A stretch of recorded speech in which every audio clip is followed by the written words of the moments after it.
Snarky Puppy, is that that band with Mono Neon or I think he's played with them, but I don't think he's the permanent bass player. I think the permanent bass player is Michael League. Okay. But yeah, they've done stuff with Mono Neon because he's awesome. Yeah. I've seen him. I've never met him or nothing. You've definitely seen him. You can't miss him, right? Yeah. You can't miss him. What does he look like? I don't know. Like a highlighter. Yeah. Oh, a highlighter? Like looks a yellow like a one? That's a great way to put A it. yellow one? Like everything about him is just very loud and big, and Right. like his getup is really cool. Yeah, he dresses different. Yeah. That's cool. Yeah. What about, do your students ever practice any of your songs? Actually, yeah. Fun fact: I don't normally have them do that because it's it's like it makes me feel weird. But I understand. But we did a show in 2016 or 2017 where I wanted the kids to. So first of all, a lot of my students don't go to concerts enough. I've realized that, and it's irritating. That's why I've actually started this year taking them on like field trips, and we just go like this Saturday. I took some kids to see Mother at Janice. I took my other little brats to go see pigeons playing ping pong, and there's another one. Anyway, so I'm trying to encourage them to go see more live music, and so I also, when they go see live music, they're going to go see Billie Eilish at like Amalie Arena or whatever, and it's like. I'm like, what concerts have you been to? Like, oh, I saw this big pop artist where the tickets were $200. And I'm like, do you understand? Like, you live in like I don't want to say it you live in a cool spot. Let's just put it that way. Yes. We're full. Like, don't move here. But it's like, I don't want to see it. Don't You can't stop them. I love it. I love it. But we live in a beautiful spot for music. And by the way, I do notice that I will say, like, I have a lot of friends that have moved to like alleged like music cities like Austin or like Asheville and Nashville, and it's amazing to me how often they'll like report back after they've lived here a few years, they lived there a few years, they really get seeped into it, and they're like, it's okay. Yeah. It's like, I don't know, I was kind of spoiled where we were at. It's like I shouldn't say that. I'm sorry. We got it going going. I didn't know honestly. Tampa Well, was like, it's like a hidden gem maybe. Yeah, well, Honestly. you know what it is? It's the tourist economy. So what happens is you can, as a working musician in St. Pete Beach in particular, more than any other place in the country, working musicians can go play a gig Monday morning at 10 a.m. There's like dozens of beach bars, and there's literally music. There's a set from 10 to 2, and then it's immediately 2 to 7:30, and then 7:30 to 12. It's like it doesn't stop. Yeah. So what happens is you can make a pretty decent living as a full-time musician just playing, and you just play all the time. You get very good, and then you're playing with the same people who are you have a cover band, you play throughout the week, and then you play with your original project on the weekends. And I think that tourist economy has fostered this supportive, financially supportive, and also honing your chops environment where you can just get incredibly good artists. Yeah. Because I have friends in Nashville that and former students actually that are up there, and the pay is so weird because you don't actually get paid to play in Nashville. You just play for tips. And there's a tipping culture, I guess, but like that's not, you can't live off of that, and they can't. So they're what do? Like they're bussing tables, or like they're a waiter or whatever. Like my friends in New York, it's the same thing. They might play on the subway or whatever, and like they might get a gig here and there, but like they don't pay very well. So then at the end of the day, like unfortunately, that's a part of our life in modern society. Like you got to have sustenance to get you through.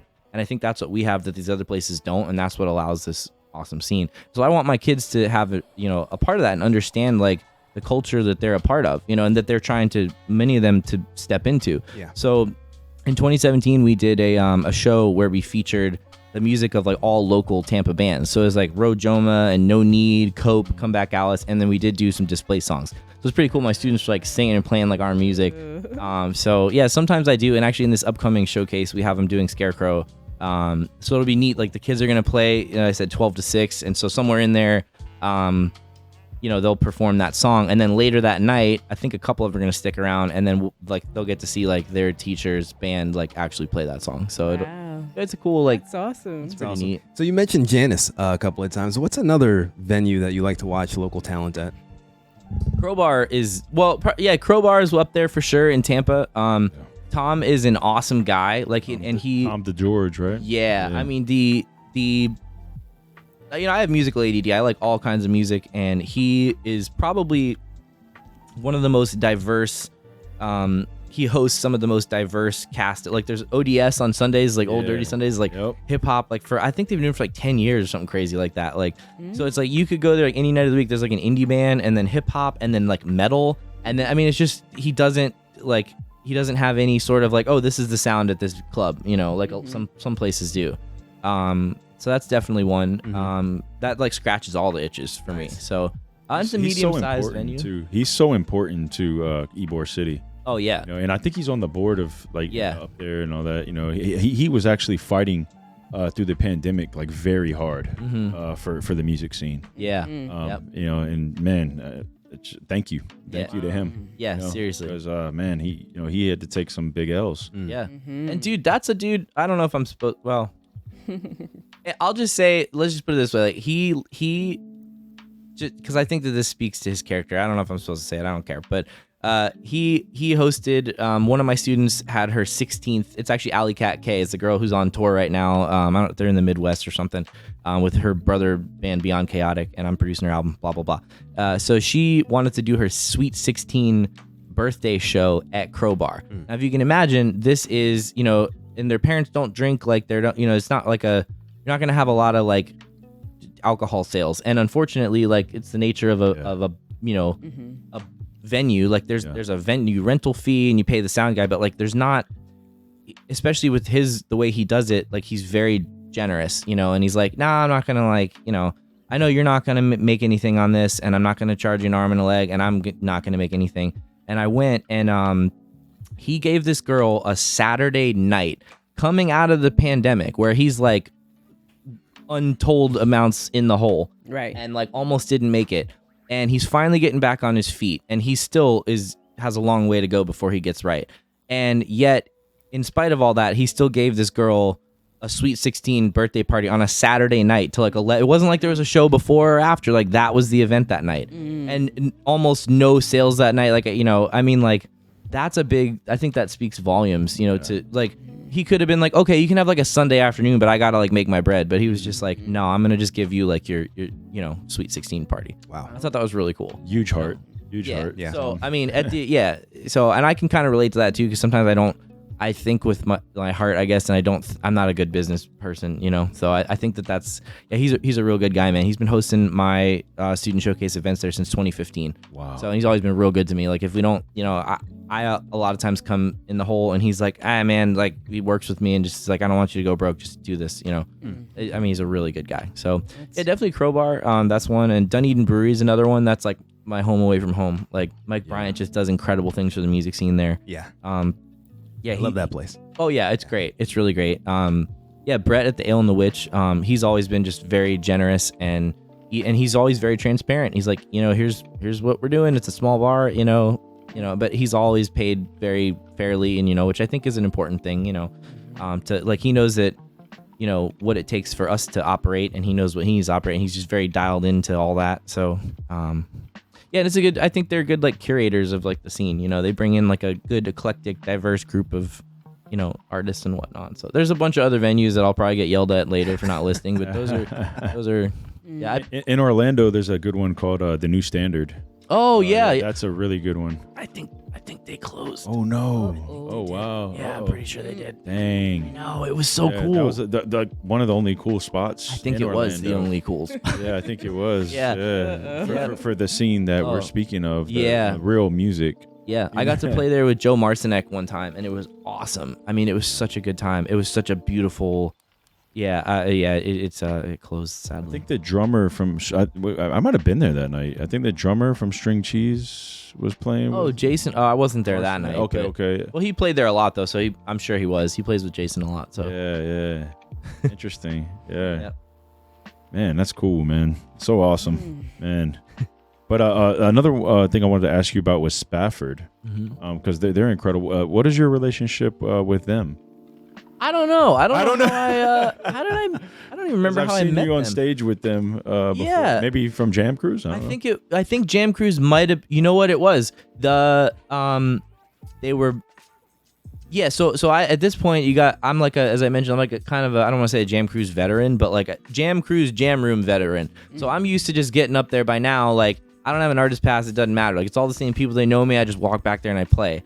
and it's really great, and I'm very grateful for that. And but it's interesting to me when, like, as someone who didn't have an artist pass, like, I don't even technically belong back here, and they're just letting me do it. The artists would come backstage, like you're on the boat, you're like valid, you're like a legitimate, you're allowed to be here, and they would kind of be like nervous, like, how do I go, when do I get up there, like, how do I get up there? And I would just be like, oh dude, just, like, get up there, man, like, you just make eye contact, because a lot of times, the drummers, like, they get tired, they, we go like 4 or 5 hours straight, it doesn't stop, it goes till 6 or 7 in the morning.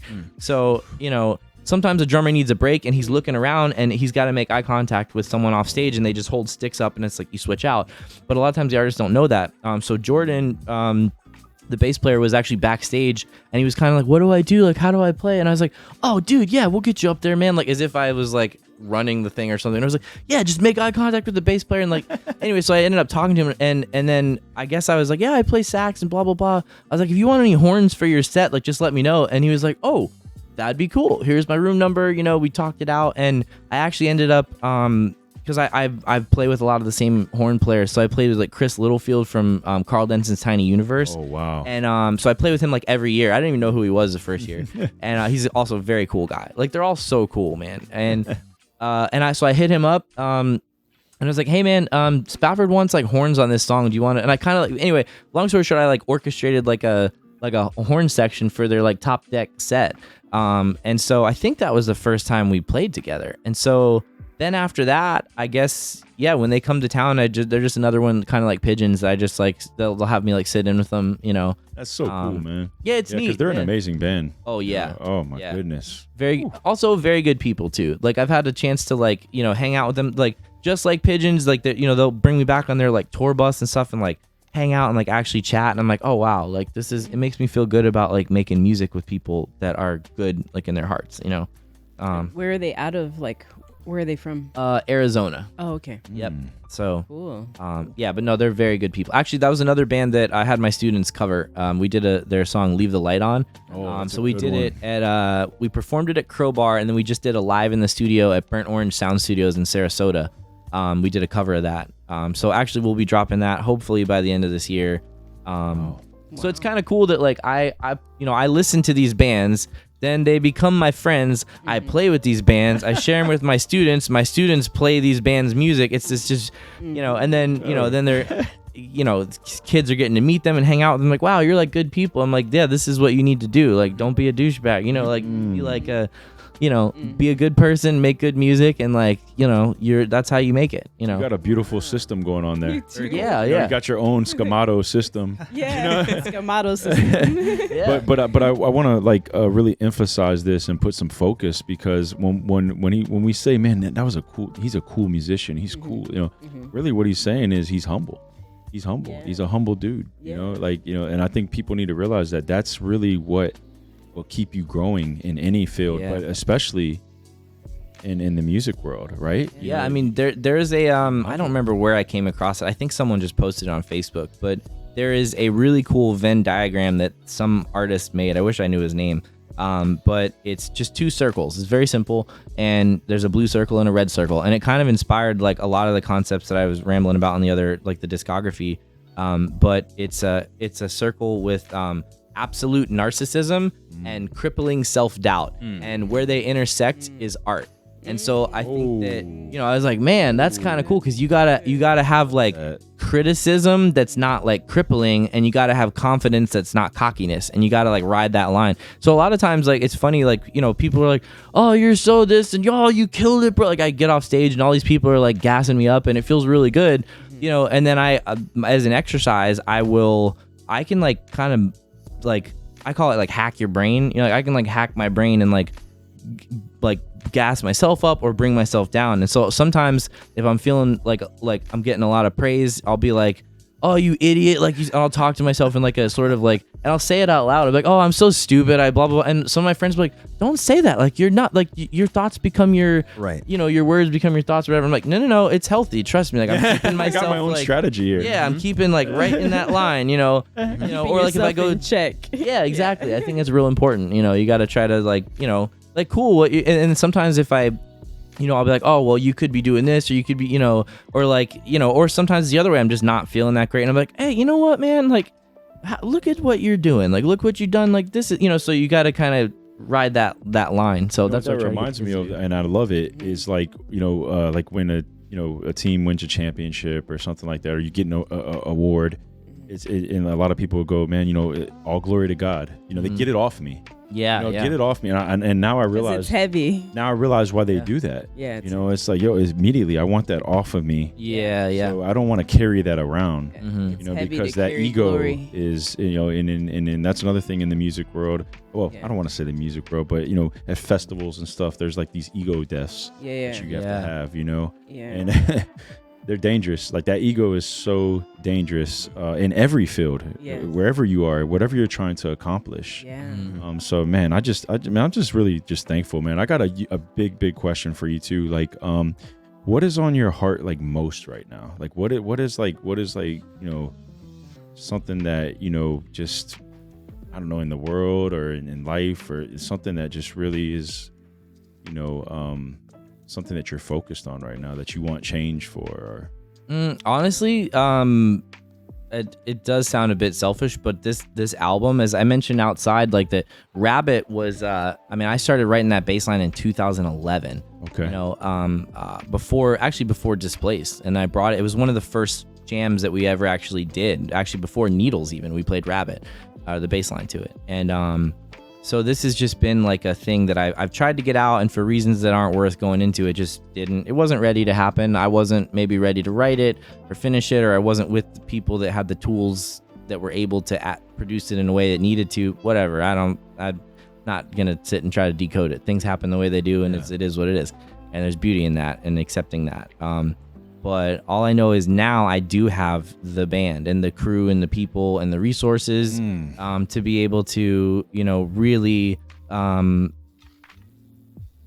a way that's difficult to articulate, really. I mean, if things hadn't unfolded exactly the way they did, exactly when they did, because a big part of a side quest here, the house that I got, just so you know, when I was abruptly thrust into this like difficult situation in 2019, I was like desperately trying to find a place, and there's this service called Open Door where you can basically go to like a house and you just use your phone. It gives you a code. You can go in. You don't have to be shown, so you can like sit there on your own and like really, look at a house. Yeah. And I did.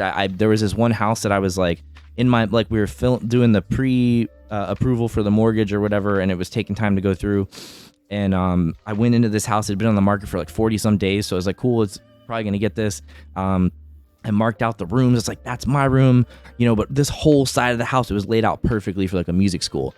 And it was in a nice neighborhood. I was like, oh my God, like, yes, like this is finally my way out. And we were going to go look at it on a Friday. And my realtor called me Thursday night and was like, hey, did you like go ahead and like go with someone else? Like, it's okay. I'm not mad, but I saw the house was on the market. And I was like, oh no.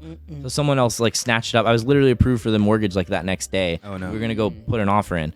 And I just like, I lost it. I walked up to my bar and I just sat there and just cried, like just by myself, just crying with my hoodie on, just like I don't know what to do. Like I was the time I was stuck in a 4-bedroom house. I was paying for by myself. Couldn't get a roommate. Because who's gonna live with someone who's teaching lessons like 5 days a week? Which I don't blame him. I was in a bad spot, and my mom was like, oh, Chris, all things happen for a reason, blah, blah. Moms do that. And I was like, Mom, whatever, dude. And she's like, and I was like, just like scrolling through Zillow, and I see this house, and it literally was being listed like Friday, the day that we were supposed to go look. And I get there and I was like, it looks okay, like whatever. And I was just pissed off, and I was in a mood. And so I get up the next morning and we go with the realtor, and it's the house that I ended up in. It's such a beautiful, like I walked in and just, it felt good. There was a family had been in there. There was 2 kids in the rooms, and it just felt right, And she was like, the price was like dumb, like how good it was. And my realtor's like, if you don't put an offer on this right now, like it's gonna be, And so it's kind of a scary process. You have to make the biggest decision of your entire life, kind of like, and like that, because and this was in 2019 before things got crazy. I can't imagine buying a house now. Right. And 3 people had already put an offer in actually before me. And long story short, I wrote them this letter, and I was like, look, come on. I was like, this is what I'm trying to do. I'm trying to make a school and do all this really cool stuff. And the wife was a teacher. And so they actually ended up, even though my offer was lower than the other people, like outpriced me, they like gave it to me instead. And it's just crazy. Like if everything hadn't happened, that literally was, I had that day to get this place, and it's the most perfect, like, you know, anyway, so that was a tangent there, but that's, and I guess you wrote a letter, because it's like, that's so important, because you appeal to the person's heart, and you give them your why, and so the teacher's like, oh my God, I want to give it to this man because he's going to teach students. Yeah. And so that was your way in. If you didn't write that letter, it would have probably gone to the highest bidder. Oh, totally, yeah. And that house ended up changing everything, because my old business partner was actually the one that produced he mixed the first 2 records, and it just, I don't know, there's certain things about the sound that we have different ideas, like creatively, on how things should go, I guess is the best way to put it. And he was doing all my, like, when I also I have a deal with all my students. If they write 5 original songs, I will personally fund the tracking, mixing, mastering, and digital worldwide release of their album. Awesome. So I actually cover all that for the kids. Well, I used to. I can't anymore, because then too many of them started doing it, and I literally went broke. It was bad. We're gonna challenge you, Dad. Yeah, they did actually, and it was rough, man. It was there was this class of kids that all came out, and they all at the same time just had records, and I made it work until I couldn't, and I was like, my family's so like, awesome, what are you doing, dude? You were like, you can't do it. So anyway, but what happened was, with us parting ways, I ended up having to learn, like, I was forced to learn how to record and like mix and master, and like I that became the focus of the school, because I was excited about it, the kids were excited about it, so I started teaching them what I was learning, and they were like, this is awesome. And then I started realizing, like, wow, I can get like kids to like record themselves. Like, it's not hard. Like, I'm using the iPad as an interface to control, the computer. Like, and I actually had a girl who was 8 years old. She wrote a song and dropped it on her 9th birthday on all platforms. It's Scarlet Curtain. Oh, wow. Yeah, she wrote a song called In the Moonlight, and she actually recorded it herself. Like, I would play the guitar parts or whatever, and she would be like, do that. I don't like that. I like that. Blah, blah, blah. And she sang like the lead vocals and the harmonies and stuff. And it kind of changed my whole, and I realized, like, if that hadn't happened the way it did, if I didn't get this space, and then, like, if I wasn't forced to learn all this, like, the cool thing was, in producing this new record, like, I actually, like, I produce, like, the sounds that I hear in my head, I can now get out, because I literally just mix, and I've been producing and mixing pretty much every day for the past several years. And I got, it, because I made it my focus, and I'm passionate about it, my students are passionate about it, they're all just dropping singles left and right. And so I guess the cool thing about, like, what is on my heart right now is this, getting this album out in December, because it's just, not only is it like a release, and sort of, even though it's the darker part of like what I went through that I'm not holding on, like, I've long released it, and that's what the next record is about. It just getting it out and sharing it with people, and the message behind it, and the fact that for the first time ever, like, I produced this record, like, with incredible musicians, by the way. Like, Evan's drumming completely changed the songs, which also, I can't stress this enough, because I feel like there's a lot of I here. To be very clear, I had this idea for a 7-song, like a 14-song double EP with like 7 and 7, right?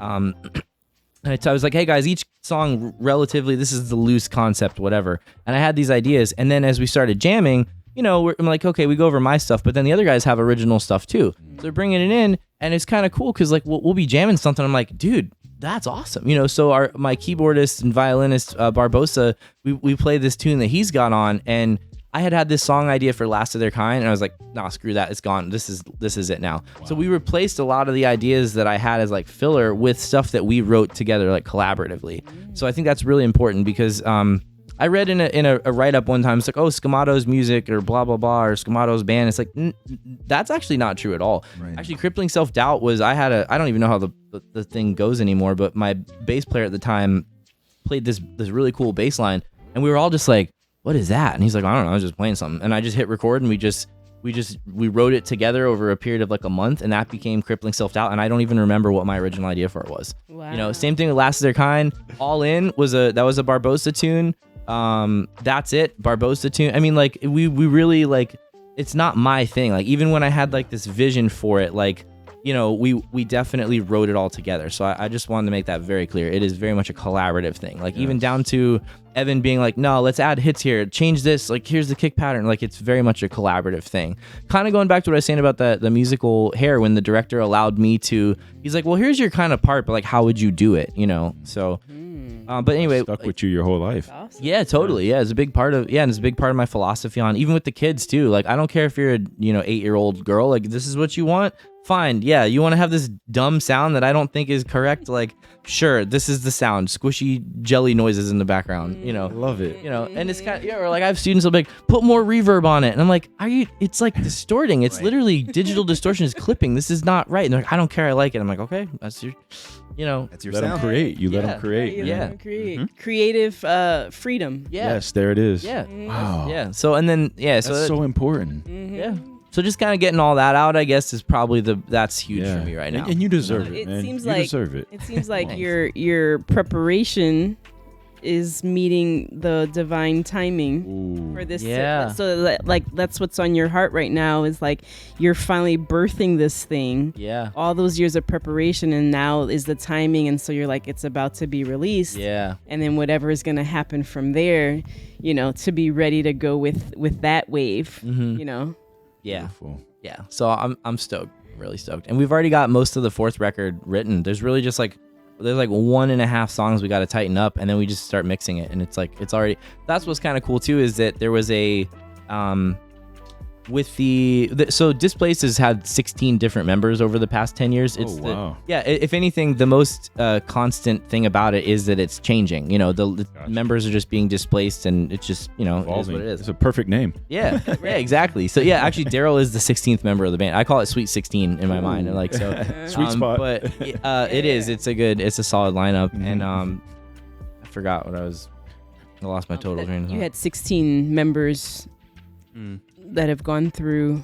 Yeah, I totally. How many do you have now? Well, there's 4 now. I forgot what I was gonna. Yeah, it was going somewhere, but Yeah. you have the right team around you, is what Yeah, is for what, sure, what is yeah. happening, and it's Yeah. taken a long time to get there. Yeah. So I guess that's just what I'm really stoked on, is getting that out and getting the other part out and telling, like, finally completing this story that was started literally. I mean, Rabbit was in 2011, and the first, that was it. The first 2 albums, from the inception of the band up until I guess that would be like 6 years, we wrote 2 albums of material. And in the first year after this new lineup formed, we wrote 2 full albums in just a year, in the same amount of time it took 6 previously. And so I guess that's something that's really Acceleration. yeah, exactly. It has just been there just been this, I guess, like pent up for whatever reason. We I don't think that there's such a thing as like toxic people. I think that there is like toxic like compatibility. You know what I mean? So like I have no ill will towards like any of my ex-girlfriends or whatever. Like they're not a bad person, and I don't think I'm a bad person. We just like what is it? Ammonia is a cleaning agent, and like bleach is a cleaning agent, but you mix them together and it's like mustard gas or something like that. Oh, wow, I didn't Yeah. know. It's Yeah. It's I don't know if I might be getting. I know it's ammonia and something else. I think but, you're right. I think it's bleach. like, because I did it in a hospital on accident. I was cleaning the floors, and I was like, oh, we ran out of one, and so there wasn't enough ammonia, so I put in the other one, and then we all started coughing, and my manager came in, he's like, you just made mustard gas, and they actually had to, like, it was bad. Yeah, so I definitely know, I don't remember where they are, I know that they do that. But my point is, like, I don't think that there's any, like, there's not bad people, there's just bad connections. And for whatever reason, I didn't have the right connections in the past to get out this stuff. And now that it's like coming out, it's like it's just raining out. It's literally, we've been dropping, it's like single album, and we already have the next album like already ready to go, and then we actually have material for the 5th album like already. So it's just I can't explain the feeling of just being like I said out there, like it's like being like constipated, and you're just trying to get it out, and then it just, or you said giving birth Prune is juice, you need prune juice. yeah, exactly, yeah.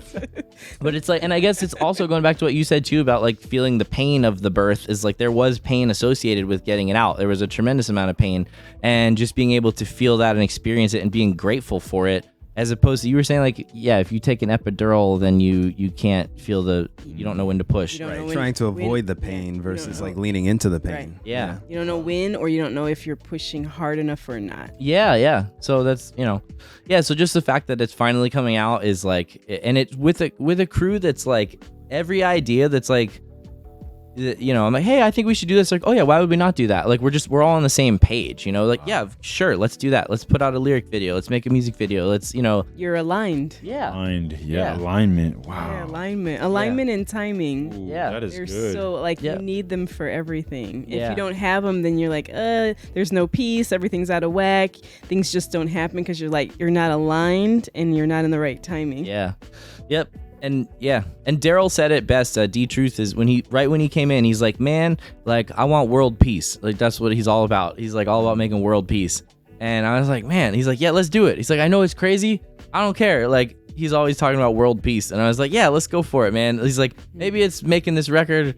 I don't know, but let's go for it. And I was like, okay, cool.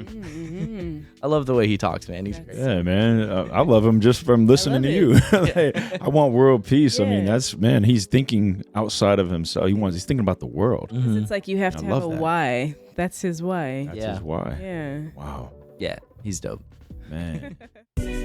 Hey guys, thanks for tuning in. You can catch all of our episodes on YouTube and Spotify at Better Gents Podcast, and follow us on Instagram, TikTok, and Twitter at Better Gents Pod. Thank you and take care.